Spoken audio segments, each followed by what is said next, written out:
ధన అపేక్ష సమస్త కీడుకే. డబ్బు సంపాదించటం తప్పు కాదు, కానీ డబ్బుని సెక్యూరిటీగా ఆధారము చేసుకోవటం చాలా తప్పు. సంపాదించిన దాన్ని అనుభవించడానికి బ్రతుకుంటామో లేదో తెలియదు. ఎందుకంత ఆర్భాటము? నువ్వు సంపాదించింది 10 మందికి పెట్టు.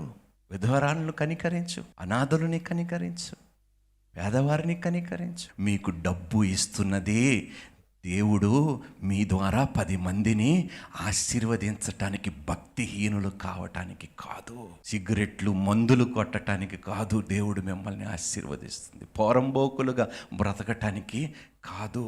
ఎవరికైతే దీన స్థితిలో ఉన్నారో, అమ్మా, ఏ భక్తి అయితే ఈ స్థితిలో ఉన్నారో ఆ భక్తి ఉన్నతమైన స్థితికి ఎదిగినప్పుడు రెట్టింపుగా మారునుగాక.